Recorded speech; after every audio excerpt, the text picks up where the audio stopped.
temps. Et j'ai compris qu'un jour, comme beaucoup d'artistes d'ailleurs, ils doivent faire un tournant, ils doivent changer, parce qu'on a fini que, comme je suis surtout musicien, dans moi, j'étais toujours que j'aime la musique, on a fini par apprécier plus ce que j'étais en train de manger, ou combien de voitures j'avais, ou je sais pas quoi, que plutôt écouter ma musique. C'est plus donc devenu un homme d'effet divers. Mon ventre, il avait devenu plus fameux que ma musique. Alors c'est pour ça que je voulais expliquer le pourquoi et où j'allais, où j'y vais maintenant. Il n'y a pas une meilleure façon que d'écrire quelque chose et donc expliquer un petit peu ma vie. Et en même temps, dans le même livre, j'explique comment on peut perdre 50 kilos en 9 mois tout en mangeant. Voilà. Alors d'où tu es venu, Demis, c'est Alexandrie. Alexandrie que tu as été contraint de quitter, ça a été le premier tournant de ta carrière, justement en 1961, c'était l'affaire de Suez.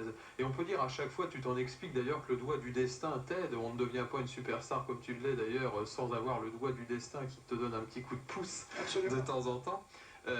Donc quand tu es arrivé de nouveau sur le continent grec, hein, oui, tu as commencé à peaufiner ta carrière de musicien que tu avais vaguement entamé. Bien sûr, parce que quand je suis arrivé en Grèce, j'étais obligé de travailler pour aider la famille, parce qu'il y a beaucoup de gens qui sont partis d'Égypte. Il y a d'ailleurs d'autres chanteurs en France qui sont d'Égypte. Et puis la seule chose que j'étais capable de faire à l'époque, à l'âge de 14 ou presque 15 ans, c'était la musique. Pour ça, je suis rentré dans la musique par obligeance, par nécessité, et aujourd'hui, j'appelle ça par destin. On peut dire que tu t'es un peu opposé à ta mère à cette époque-là, qui souhaitait que tu fasses l'école hôtelière, décidément toujours la nourriture. Voilà, exactement. Alors le deuxième grand tournant de ta carrière, et alors de ta carrière musicale, ça a été la rencontre avec Vangelis Papathanassiou. Exactement, avec lequel on a fait un groupe, et avec Lucas aussi un troisième membre, qui s'appelait Aphrodite Child. Oui, pour nous autres français. Et puis on a fait un grand succès qui s'appelait Rain and Tears, après il y avait End of the World, il y avait It's 5 o'clock, etc. Jusqu'aujourd'hui, et la dernière chanson au nom de l'amitié. C'est vrai que Vangelis a été la main dans la main depuis maintenant combien 15 ans, 16 ans. Oui, enfin, on a eu quand même une longue séparation. Vangelis, il fait une brillante carrière comme compositeur de musique de film. Mais comment? Il a pris un Oscar, ça. Alors tu es passé très rapidement sur le premier succès de Rain and Tears, mais il faut avouer quand même que c'était une véritable tribulation. Lucas, Vangelis et Demis Roussos qui décidaient d'aller en Angleterre pour faire une carrière internationale, puisqu'ils ne pouvaient plus se limiter au territoire grec, ouais. et qui se heurtaient aux douaniers et qui se retrouvaient à Paris en plein mai 68 en ne sachant pratiquement pas parler un mot de français. C'est ça, oui. C'est étonnant. Ah oui, c'est extraordinaire. Mais tout ça, on peut le voir dans le livre de toute façon. Un premier contrat qui n'avait pas été terrible non plus. Ça, tu ne veux pas trop assister. Tu es toujours dans la même maison de disques. Et quand on parle du doigt du destin, j'aimerais que tu en parles quand même, c'est quand tu arrives en 68, donc cette tournée dans le Midi, cette première tournée triomphale pour Aphrodite Child, et tu vas jouer dans un casino, un nightclub qui est un bateau échoué là. Qu'est-ce qu'il était ce bateau auparavant? Ce bateau, c'est le même bateau qui m'a transporté d'Alexandrie au Pirée. Ça s'appelait le Lydia. Ça a dû quand même te faire un choc.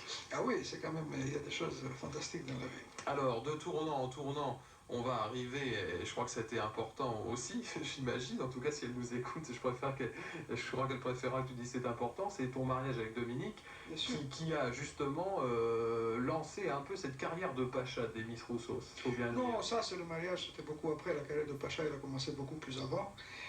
Et, de toute façon, il y a trop de détails qu'on ne peut pas débattre au temps limité que nous donne la télévision. Bien sûr, mais en tout cas, comme je le disais, de tournant en tournant, tu as quand même eu peut-être le dernier tournant qu'on pourra évoquer à propos de ce livre qui paraît, donc c'est cette rencontre avec une astrologue qui t'a dit qu'il valait mieux quand même arrêter les frais quant à ton poids. Et pour toi, c'est l'ultime tournant, en tout cas, avant notre dernière rencontre dans ta carrière. Exactement. Et alors ça nous amène quoi? Ça, un nouveau 30 cm?